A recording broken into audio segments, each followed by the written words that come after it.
Loyola Grand Villas Homeowners Association Incorporated versus Court of Appeals, GR number 117188, August 7, 1997.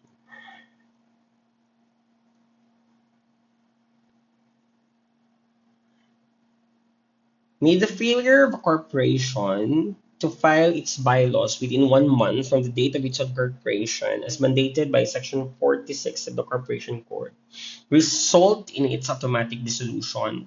In the case raised in this petition for review on certiorari of the decision of the Court of Appeals affirming the decision of the Home Insurance and Guarantee Corporation, this quasi-judicial body recognized Loyola Grand Villas Homeowners Association as the sole homeowners association in Loyola Grand Villas, a duly registered subdivision in Quezon City and Marikina City that was owned and developed by Solid Homes Incorporated. It revoked the certificates of registration issued to Loyola Grand Villas Homeowners North Association Incorporated and Loyola Grand Villas Homeowners South Association Incorporated. LGVHAI was organized on February 8, 1983 as the Association of Homeowners and Residents of the Loyola Grand Villas. It was registered with the Home Financing Corporation, the predecessor of herein respondent HIGC, as the sole homeowners organization in the said subdivision under Certificate of Registration number 04197. It was organized by the developer of the subdivision and its first president was Victorio V. Sullivan, himself the owner, the developer. For unknown reasons, however, LGVHAI did not file its corporate bylaws. Sometime in 1988, the officers of LGVHAI tried to register its bylaws. They failed to do so. To the officers' consternation, they discovered that there were two other organizations within the subdivision, the North Association and the South Association. According to private respondents, a non-resident and Sullivan himself respectively headed these associations. They also discovered that these associations had five registered homeowners, each who were also the incorporators, directors, and officers thereof. None of the members of the LGVHAI was listed as member of the North, while three members of LGVHI were listed as members of the South Association. The North Association was registered with the HIGC on February 13, 1989 under the Certificate of Registration number 041160, covering phases West 2, East 2, West 3, and East 4. It submitted its bylaws on December 20, 1988. In July 1989, when Sullivan inquired about the status of LGVHAI, Attorney Joaquin A. Bautista, the head of the legal department of HIGC, informed him that LGVHAI had been automatically dissolved for two reasons. First, it did not submit its bylaws within the period required by the Corporation Code, and second, there was non-user of corporate charter because HIGC had not received any report on the association's activities. Apparently, this information resulted in the registration of the South Association with the HIGC on July 27, 1989, covering phases West 1, East 1, and East 2. It filed its bylaws on July 26, 1989. These developments prompted the officers of LGVHAI to lodge a complaint with the HIGC. They questioned the revocation of LGVHAI certificate of registration without due notice and hearing and concomitantly prayed for the cancellation of the certificates of registration of the North and South Associations by reason of the earlier issuance of the certificate of registration in favor of LGVHAI.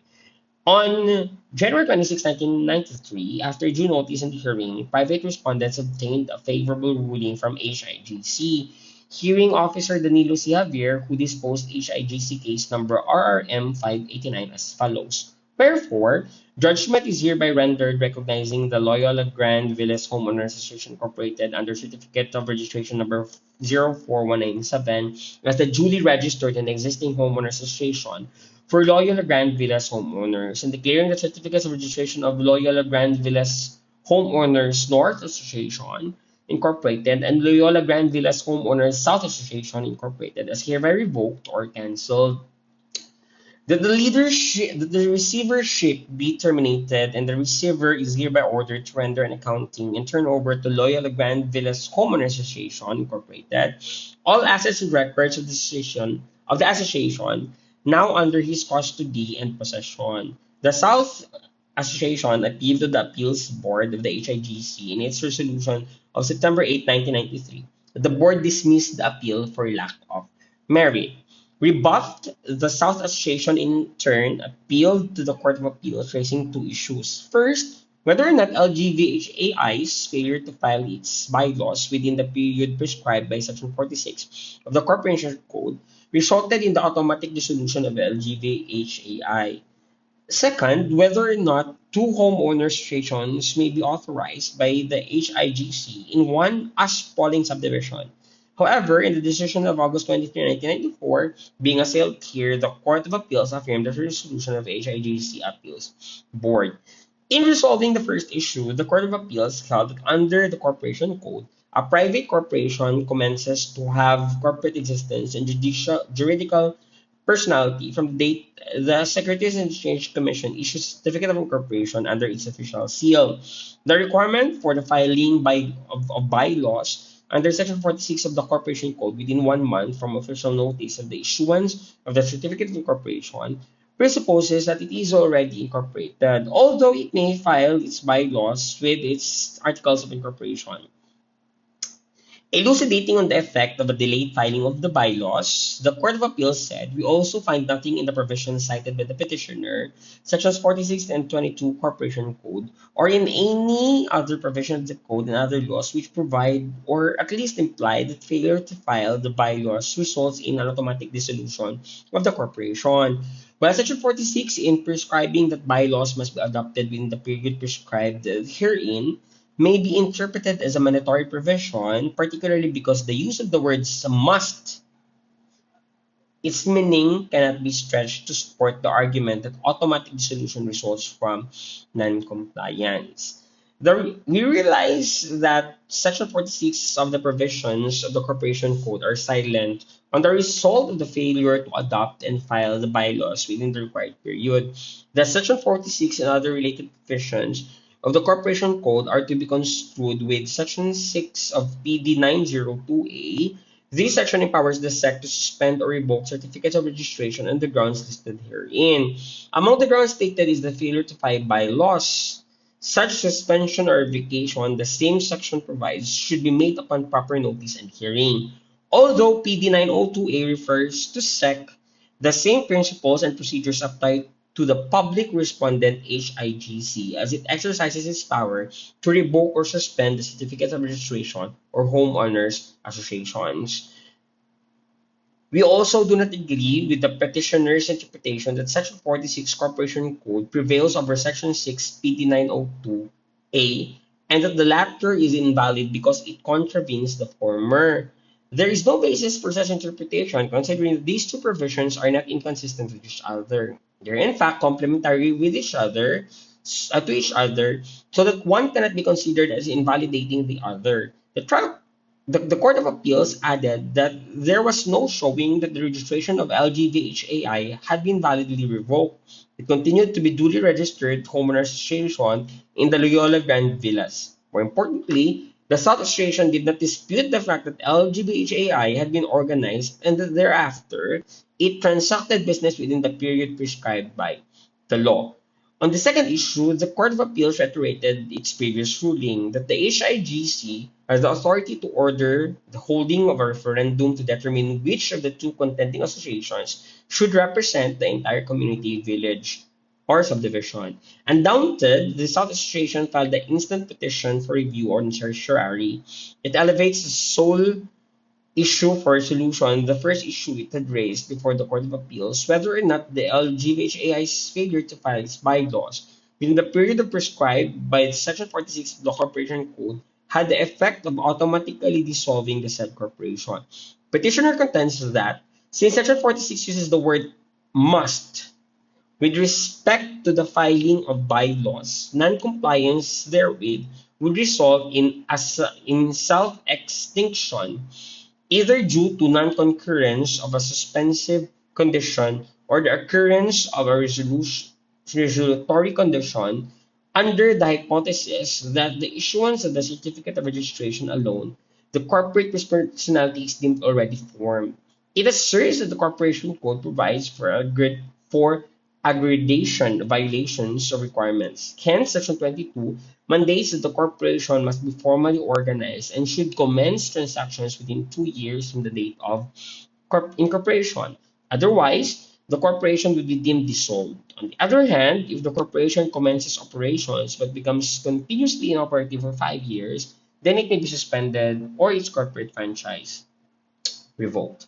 Petitioner concedes that Section 46 of the provision of the Corporation Code do not provide for sanctions for non-filing of the bylaws. However, it insists that no transaction need be provided because the mandatory nature of the provision is so clear that there can be no doubt about its being an essential attribute of corporate birth. To petitioner, its submission is but rest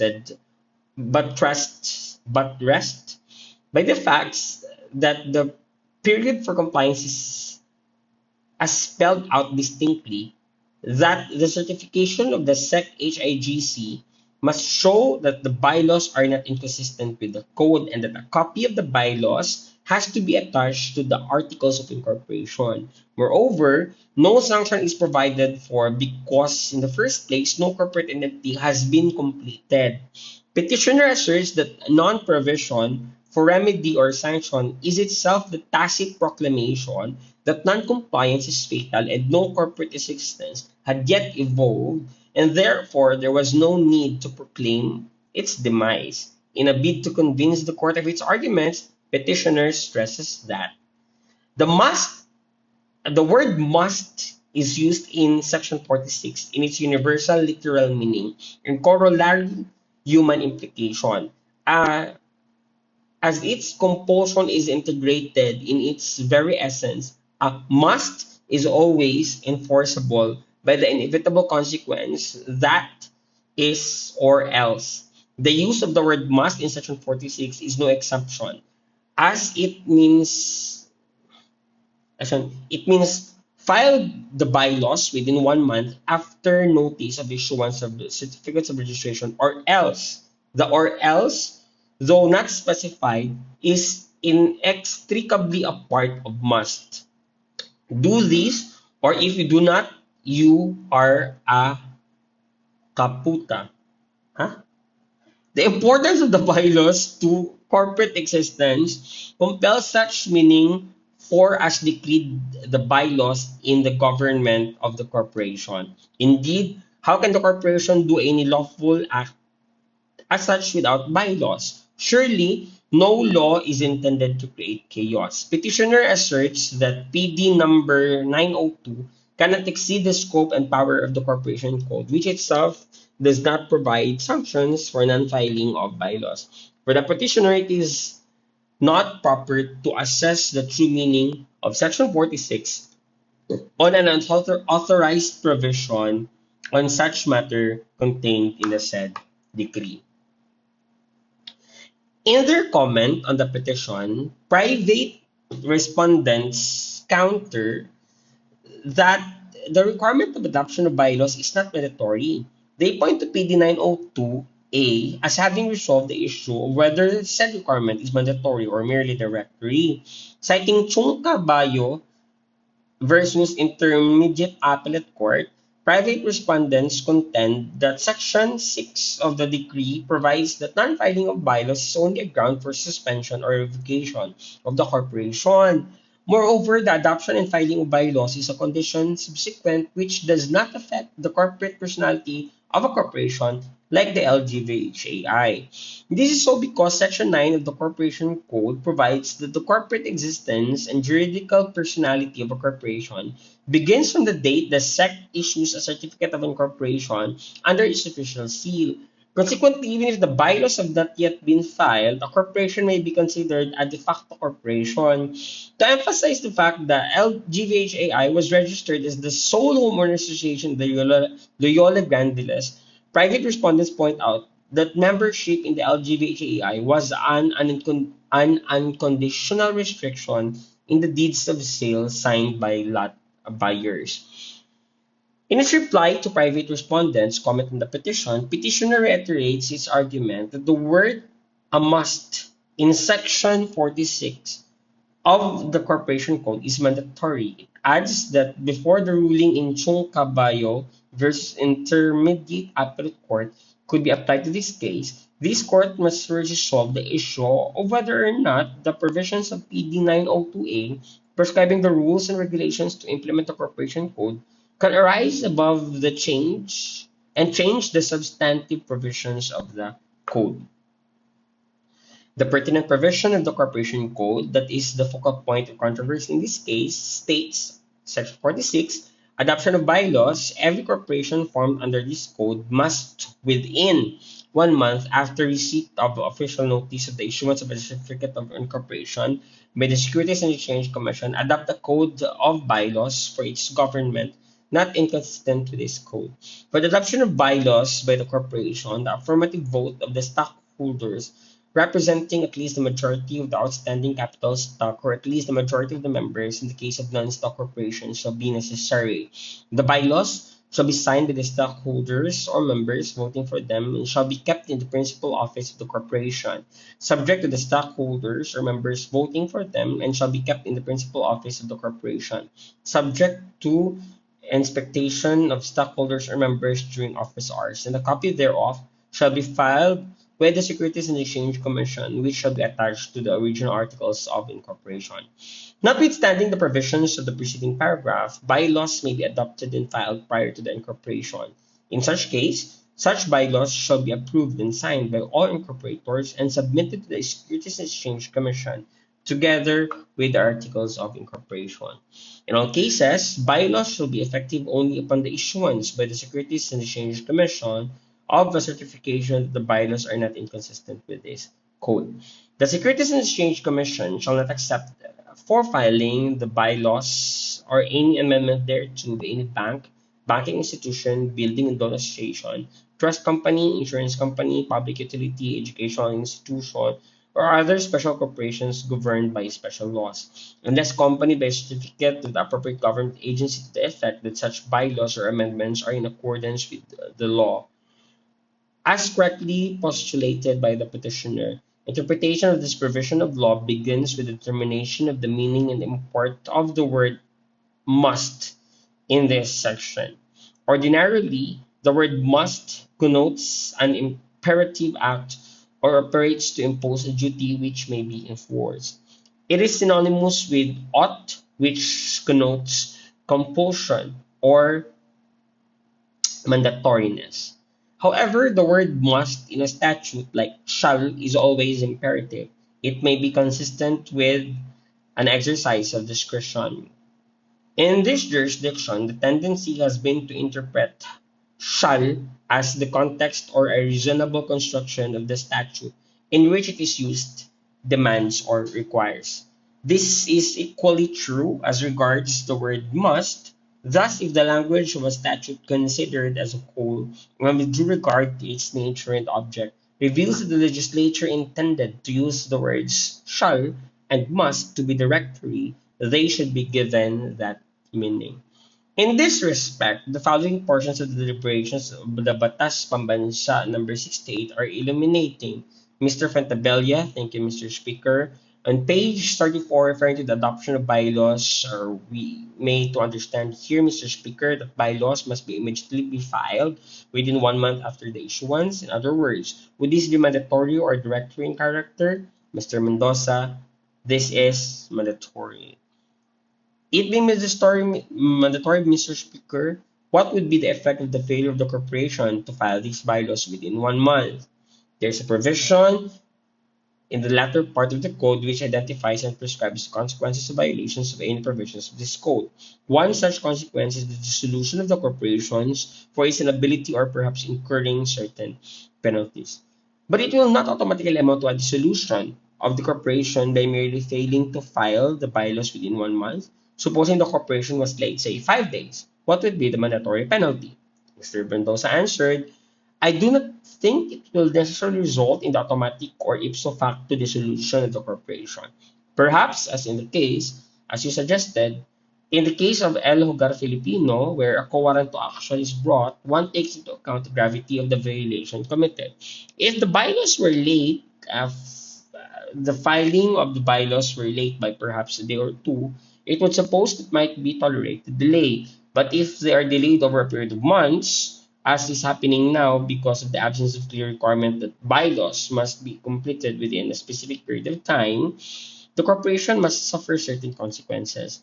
This exchange of views demonstrates clearly that automatic corporate dissolution for failure to file the bylaws on time was never the intention of the legislature. Moreover, even without resorting to the records of deliberations of the Padas Pambansa, the law itself provides the answer to the issue propounded by petitioner. Taken as whole and under principle, the best interpreter of a statute is the statute itself. Optima statulae interpretatix est ipsum statutum. Section 46 aforequoted reveals the legislative intent to attach a directory and not mandatory meaning for the word must in the first sentence thereof. Note should be taken of the second paragraph of the law, which allows the finding of the laws even prior to incorporation, of the bylaws even prior to incorporation. This provision in the same section of the code rules out mandatory compliance with the requirement filing of the bylaws within 1 month after receipt of the official notice of the issuance of a certificate of incorporation by the Securities and Exchange Commission. It necessarily follows that failure to file the bylaws within that period does not imply the demise of the corporation. Bylaws may be necessary for the government of the corporation, but these are subordinate to the articles of incorporation as well as the corporation code and related statutes. There are in fact cases where bylaws are unnecessary to corporate existence or to the valid exercise of corporate powers. Thus, in the absence of charter or statutory provisions to the contrary, bylaws are not necessary either to the existence of a corporation or to the valid exercise of the powers conferred upon it. Certainly, in all cases where the charter sufficiently provides for the government of the body, and even where the governing statute in express terms confers upon the corporation the power to adopt bylaws, the failure to exercise the power will be ascribed to mere non-action, which will not render void any acts of the corporation which would otherwise be valid. As Fletcher aptly puts it, it has been said that the bylaws of a corporation are the rule of its life, and that until bylaws have been adopted, the corporation may not be able to act for the purposes of its creation. And the first and most important duty of the members is to adopt them. This would seem to follow as a matter of principle from the office and functions of the bylaws. Viewed in this light, the adoption of the bylaws is a matter of practical, if not one of legal necessity. Moreover, the peculiar circumstances attending the formation of a corporation may impose the obligation to adopt certain bylaws, as in the case of a closed corporation organized for specific purposes. And the statute or general laws from which the corporation derives its corporate existence may expressly require it to make and adopt bylaws and specify to some extent what they shall contain and the manner of their adoption. The mere fact, however, of the existence of power in the corporation to adopt bylaws does not ordinarily and necessarily make the exercise of such power essential to its corporate life or to the validity of its acts. Although the corporation code requires the filing of bylaws, it does not expressly provide for the consequences of non-filing of the same within the period provided for Section 46. However, such omission has been rectified by Presidential Decree number 902A, the pertinent provision of the jurisdiction of the SEC of which state section number 6. In order to effectively exercise its jurisdiction, the Commission shall possess the following powers. 1. To suspend or revoke, after proper notice and hearing, the franchise or certificate of registration of corporations, partnerships, or associations upon any of the grounds provided by law, including the following: failure to file bylaws within the required period. And the exercise of the foregoing authority and jurisdiction of the commissions, or by a commissioner or by such other bodies, boards, committees, and or any other officer as may be created or designated by the Commission for the purpose. The decision, ruling, or order any such commissioner, bodies, boards, committees, or any other officer may be appealed to the Commission sitting en banc within 30 days after receipt by the appellant of notice of such decision, ruling, or order. The Commission shall promulgate rules or procedures to govern the proceedings, hearing, and appeals of cases falling within its jurisdiction. The aggrieved party may appeal the order, decision, or ruling of the Commission setting en banc to the Supreme Court by petition for review in accordance with the pertinent provisions of the rules of court. Even under the foregoing express grant of power and authority, there can be no automatic corporate dissolution simply because the incorporators fail to abide by the required filing of bylaws embodied in Section 46 of the Corporation Code.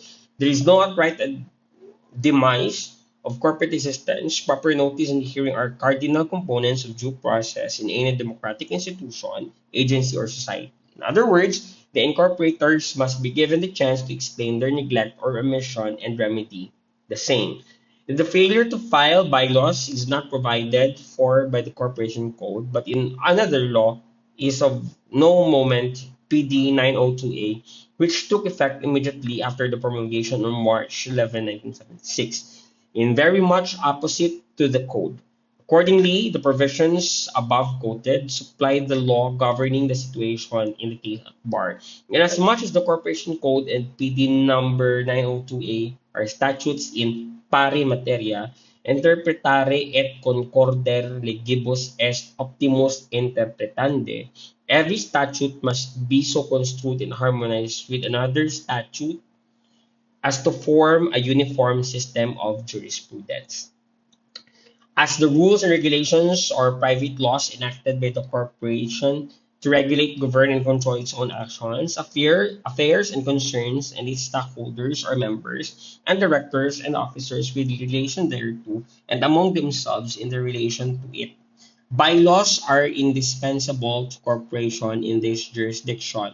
These may not be essential to corporate birth, but certainly these are required by law for an orderly governance and management of corporations. Nonetheless, failure to file them within the period required by law no means stalls the automatic dissolution of a corporation. In this regard, private respondents are correct in relying on the pronouncements of this court in Chung Cabyo versus Intermediate Appellate Court as follows. Moreover, failure to file bylaws does not automatically operate to dissolve a corporation but is now considered only a ground for such dissolution. Section 19 of the Corporation Law, part of which is now Section 22 of the Corporation Code, provides that the powers of the corporation would cease if it did not formally organize and commence the transaction of its business or the continuation of its works within 2 years from the date of its incorporation. Section 20, which has been reproduced with some modifications in Section 46 of the Corporation Code, expressly declared that every corporation formed under this act must within 1 month after the filing of the Articles of Incorporations with the Securities and Exchange Commission adopt a code of bylaws. Whether these provisions should be given mandatory or only directory effect remained a controversial question until it became academic with the adoption of PD 902A. Under this decree, it is now clear that the failure to file bylaws within the required period is only a ground for suspension or revocation of the certificate of registration of corporations. Non-filing of the bylaws will not result in automatic dissolution of the corporation. Under Section 6 of PD 902, the SEC is empowered to suspend or revoke, after proper notice and hearing, the franchise or certificate of registration of a corporation on the ground inter alia of failure to file bylaws within the required period. It is clear from the provision that there must first of all be a hearing to determine the existence of the ground.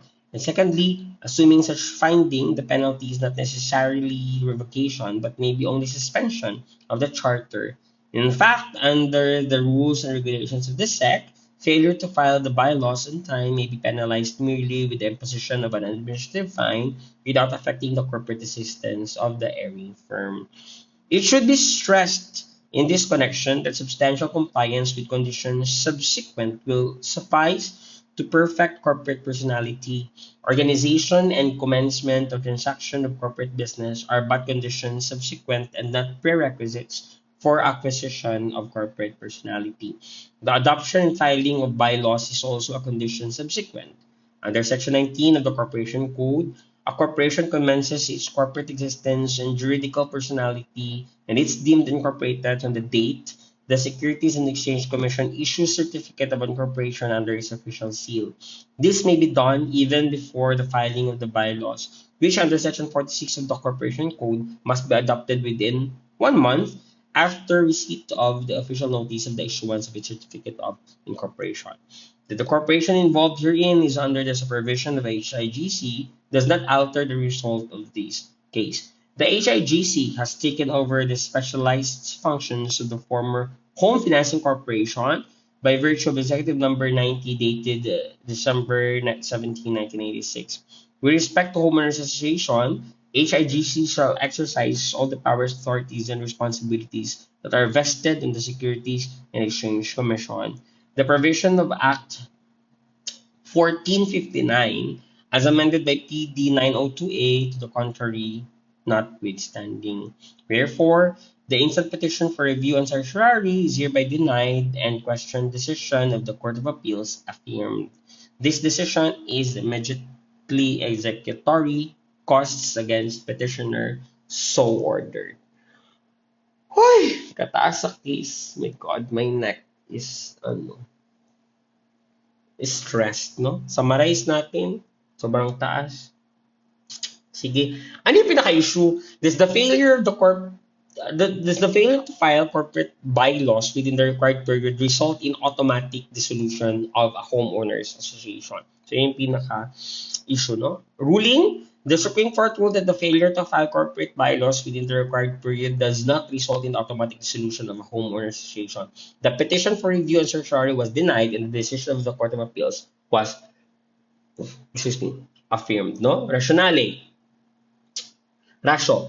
The court's decision was based on the interpretation of Section 46 of the Corporation Code, which requires the adoption of bylaws within 1 month after receipt of official notice of the issuance of the certificate of incorporation. The court held that the word must in this context is directory, not mandatory.